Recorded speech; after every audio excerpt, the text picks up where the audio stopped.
Buenos días, doctor y compañeros. En el día de hoy, el grupo número 6, Herrera, tiene el placer de presentarles nuestro webinar acerca del tema Síndrome de Bouveret, una patología poco frecuente. Manifestada como obstrucción gástrica secundaria al impacto de un cálculo en el bulbo duodenal. Se trata de una forma poco frecuente de hilio biliar con una clínica inespecífica, con náuseas, dolor epigástrico y en ocasiones hay una afección biliar conocida. Fue descrito por primera vez en 1896 por Léon Bouveret, internista francés de quien el síndrome toma el nombre. El hilio biliar es responsable del 1 al 4% de todos los casos con obstrucción del intestino delgado. De estos, la localización en duodeno solo se da entre el 1 al 3% de los casos. Suele darse en mujeres de edad avanzada, con una edad media de 70 a 75 años y debido a un cálculo biliar grande, de una sola piedra en más del 90%, dentro del canal pilórico o duodeno. En el contexto de la atención primaria, la relevancia clínica del síndrome de Bouveret radica en su diagnóstico temprano y manejo adecuado. Aunque esta condición es poco frecuente, es de rigor considerarla en pacientes con antecedentes de cálculos biliares y síntomas gastrointestinales agudos. El retraso en el diagnóstico puede llevar a complicaciones graves como perforación intestinal, peritonitis y sepsis.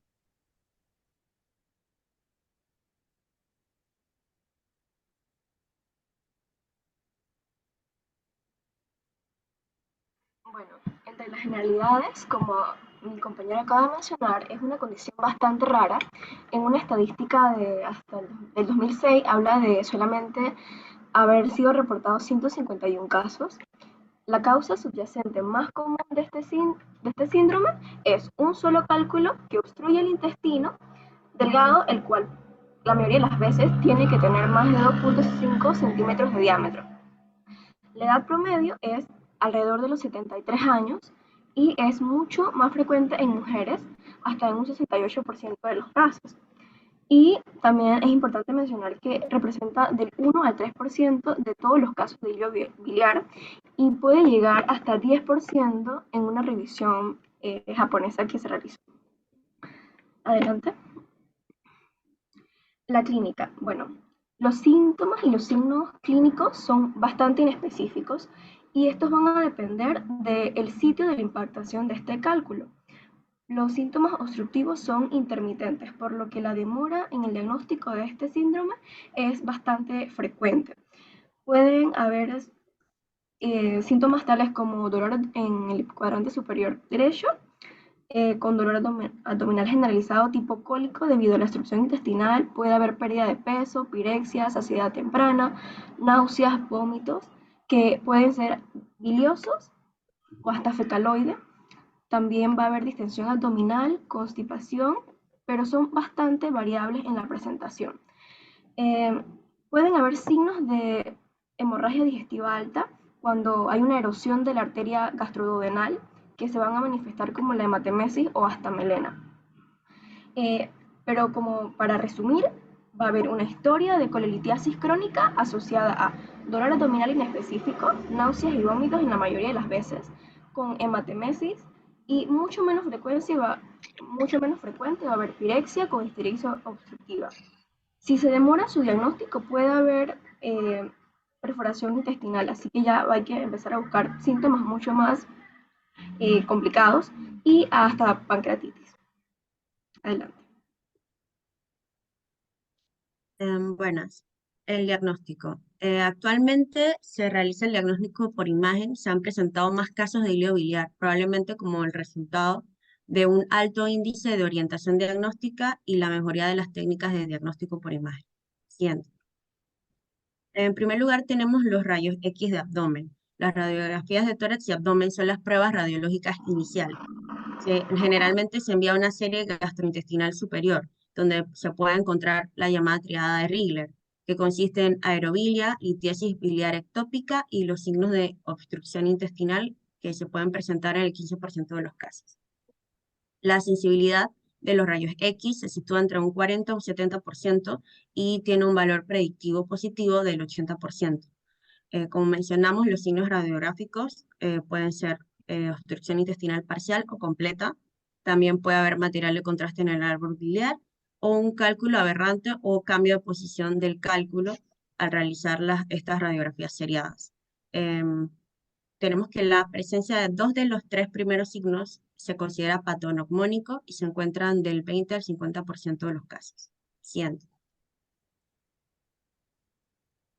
También tenemos como método de diagnóstico la ecografía abdominal. Tenemos que el ultrasonido es difícil debido al gas intestinal suprayacente, pero este se ha utilizado y se ha logrado describir un signo de doble arcada.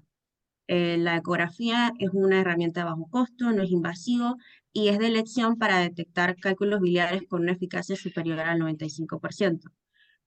Cuando se cuenta con un ecografista experimentado, se podrían demostrar signos de la triada de Rigler. Y combinados con la radiografía abdominal, la sensibilidad del ultrasonido puede incrementarse hasta un 74%. Siguiente.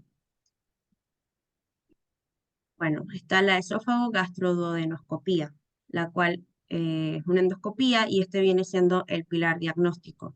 Se encuentran signos de obstrucción intestinal en la mayoría de los casos, pero solo en el 69% se logra evidenciar el cálculo impactado y lo que se conoce como el estoma fistuloso. También este estudio permite la visualización directa de una masa de consistencia dura, convexa, lisa y no friable, las cuales son las características de un cálculo. Siguiente. A continuación tenemos la tomografía computarizada, la cual proporciona el diagnóstico en la mayoría de los casos y esta está indicada en situaciones de emergencia para evaluar pacientes de edad avanzada que ya presentan obstrucción. Los hallazgos en la tomografía pueden ser gas en el árbol biliar, la vesícula biliar colapsada y cálculos en el duodeno, los cuales son patoneumónicos del síndrome de Bouveret. También permite observar signos de obstrucción del intestino delgado, cálculos, los cálculos ectópicos y anormalidades de la vesícula biliar y fístula biliodigestiva. El estudio contrastado tiene una sensibilidad superior al 93% y una especificidad del 100%. También permite definir el nivel de la obstrucción, el tamaño y la estructura del cálculo ectópico sin la necesidad de administrar un contraste. La tomografía es la modalidad diagnóstica más precisa y constituye la mejor técnica en pacientes de emergencia por su rápida interpretación y mejor resolución, pero requiere la validación de criterios diagnósticos. También tenemos que puede incrementar la detección de cálculos aún no impactados y por esta razón se considera como el gold standard, contribuyendo a la toma de decisiones sobre el manejo del paciente si se maneja de forma conservadora o quirúrgica. Siguiente. Por último tenemos la resonancia magnética, la cual se considera como el estudio gold standard para la visualización del árbol biliar. La sensibilidad de la colangiopancreatografía magnética en el diagnóstico de cálculos biliares es del 97.7% y provee detalles anatómicos del árbol, siendo útil más en casos donde el diagnóstico no es claro después de haber realizado un estudio tomográfico. Siguiente.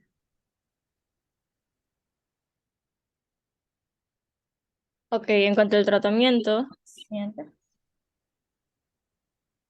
Al momento de escoger el manejo que se le va a brindar al paciente, se deben tomar en cuenta ciertos parámetros, tales como son la condición general del paciente, su edad y comorbilidades, la localización de la obstrucción, el estado inflamatorio local, el tamaño de la fístula y el número de cálculos biliares que presenta, esto para identificar cuál es la mejor forma de tratamiento.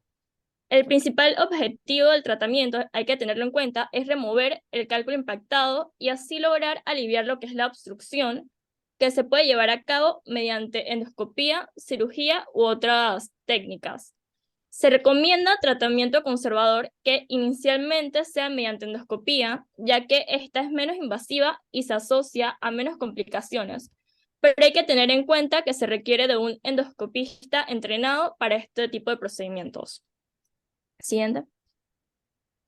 Ok, ahora hablando sobre el tratamiento quirúrgico. Este se lleva a cabo cuando no se tiene éxito en la endoscopía y se puede realizar mediante cirugía de una etapa o cirugía de 2 etapas. En la cirugía de una etapa se lleva a cabo la remoción del cálculo obstructivo de la vesícula, se realiza una colecistectomía y la reparación de la fístula colecisto-duodenal. Realizar estos 3 procedimientos en la misma cirugía, aparte de que eliminan el cálculo biliar, previenen la recurrencia de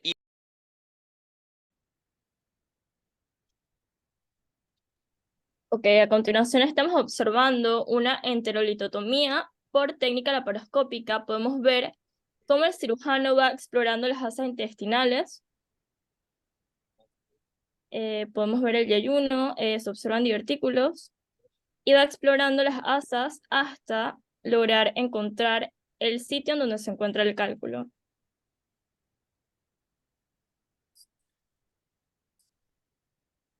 Aquí podemos ver que lo localiza, donde se encuentra, y posteriormente se realizan unas suturas para fijar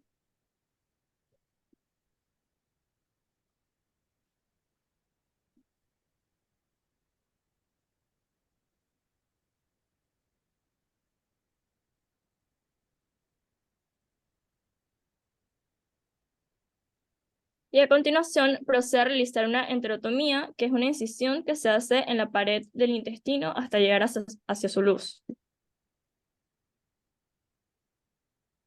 Y podemos observar cómo extrae el cálculo, que posteriormente será colocado en una bolsa para extraerlo.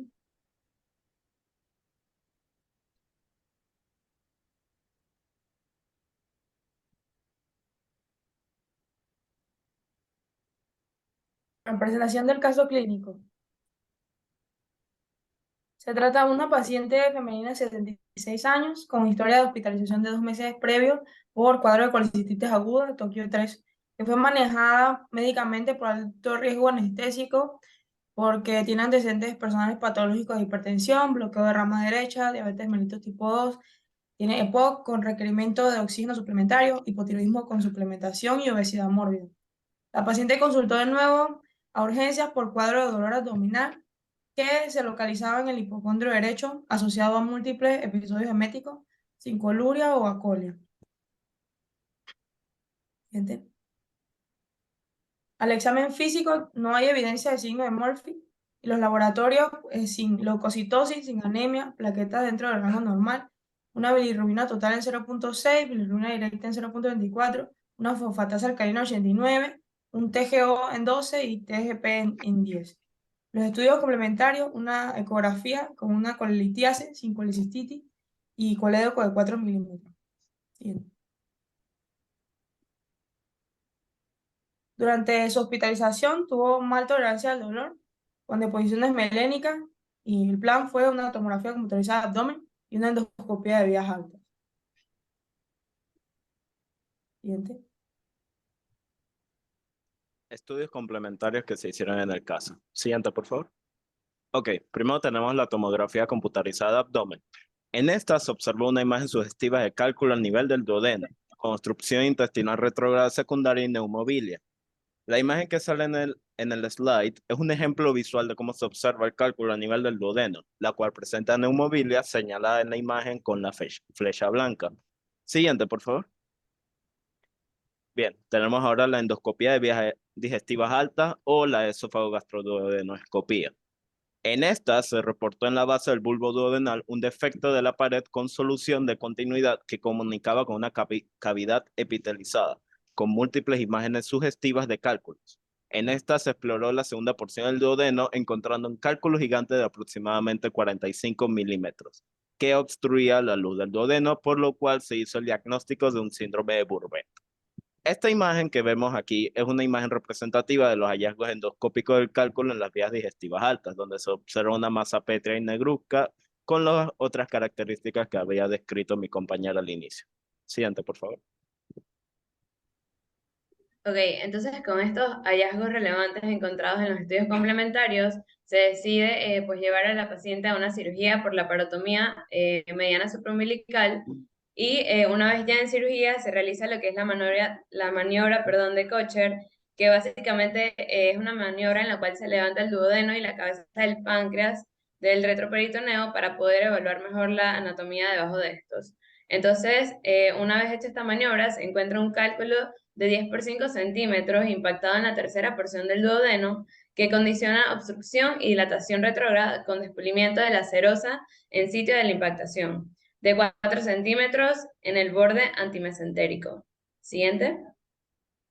Entonces acá vemos lo que es una imagen durante la operación, pues donde se observa el duodeno y bueno, manualmente se decide avanzar hasta la primera asa del yeyuno, en donde ya se puede pues, observar la masa. Siguiente.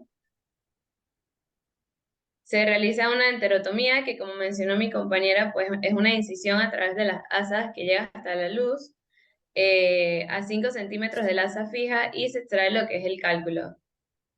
Siguiente. Y bueno, para finalizar, pues se cierra en cierre transverso del asa del yeyuno en 2 planos y refuerzo con puntos seromusculares del área sincerosa. Y pues se cubre también la sutura con un sellante de fibrina tipo T-cell. Siguiente. Una vez terminada la operación, la paciente pues es trasladada a UCI con requerimientos de vasopresores y ventilación y sin más complicaciones al 7º día postoperatorio se le da salida. Siguiente. Para concluir, decimos que el síndrome de Buffett es una entidad que realmente es poco frecuente su presentación. Sin embargo, consideramos que es de suma importancia que los médicos estén familiarizados con esta patología, porque en el contexto de un paciente que consulta con un cuadro de obstrucción intestinal, debemos conocer el valor de tomografía de abdomen y la endoscopía de vías digestivas altas y tener en cuenta también la parte epidemiológica, como la edad y las condiciones del paciente, para definir el manejo quirúrgico que sea adecuado en el momento. Gracias. Estas son nuestras fuentes bibliográficas. Listo. No sé si hay alguna pregunta o comentario.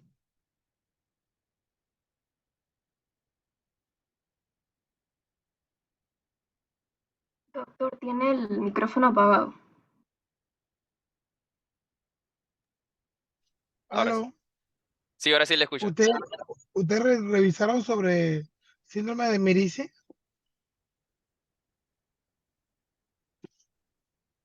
¿Saben de qué se trata? Me parece que es una obstrucción en la vesícula. La... ¿Lo han leído al respecto o no han leído? Creo que es eh, por una inflamación del conducto cístico. La pregunta, repito, ¿lo han leído o no lo han leído? Yo creo que sí, por lo que leí en mis rotaciones de gastro, es que hay una compresión extrínseca de la vía biliar que provoca una obstrucción del, del, del, del conducto colédoco o Sí, que o puede sea, ser. hay Mirici 1, Mirici 2, etapa 3, etapa 4. En la etapa 4 hay una fístula colecisto-duodenal donde hay un cálculo impactado gigante que produzca un hilio biliar. Claro, mismo fenómeno, pero Pablo Mirici lo describió en 1924. Huberet fue en 1890 y tanto, 1800 y tanto. Y uno es francés, otro es argentino, ¿no? Pero o sea, el mismo concepto al final se da, ¿no? Un hilo biliar, una obstrucción. Está muy bien enfocado el caso. Está interesante como lo presentan. El color medio trágico porque se ve como sangriento, así como tipo balacera, pero está bien, digo, está por lo menos llamativo, no está como antes de así como para deprimirse chocolate. Estaba antes.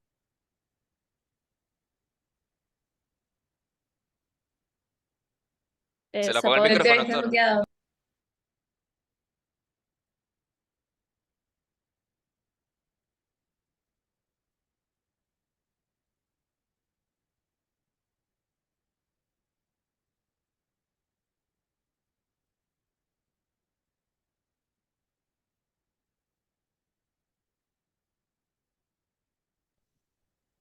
¿Aló?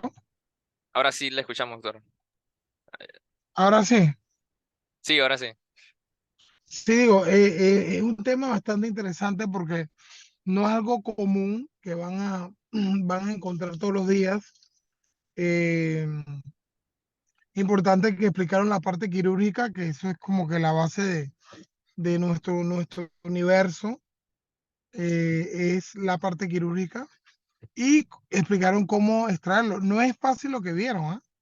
No es fácil hacer una coger, levantar y luego cerrar el duodeno. No es fácil. Porque el duodeno tiene sus particularidades. ¿Por qué tiene sus particularidades? Porque usualmente no es fácil hacerlo y una falla conlleva un deterioro del estado general del paciente.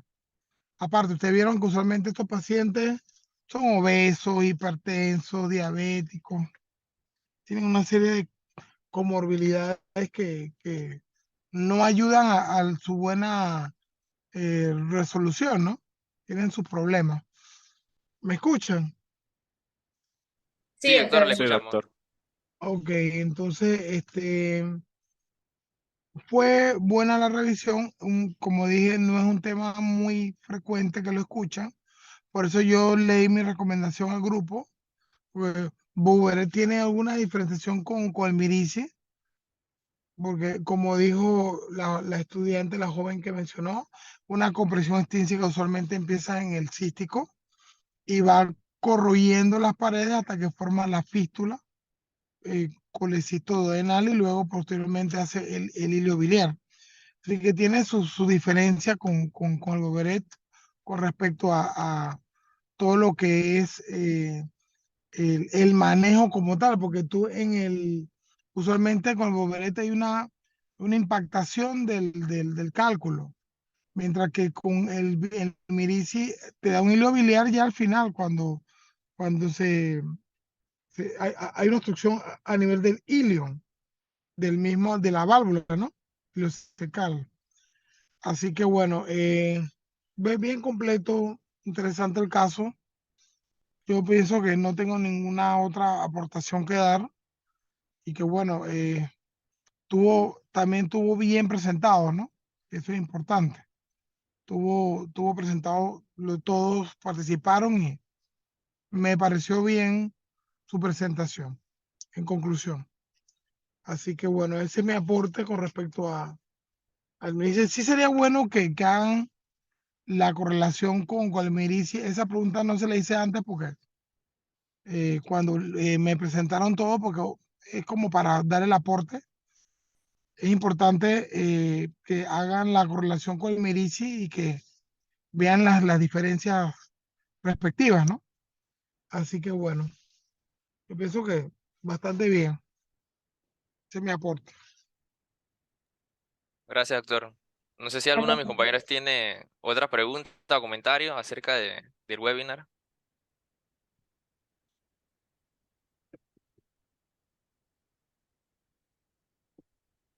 Bueno, si no hay más comentarios, damos por finalizado la presentación del webinar del grupo 6. Muchas gracias. Ok, ok, saludos, nos vemos, estamos en contacto. Chao, doctor. Ok, Gracias. Hasta luego. Gracias, luego. doctor.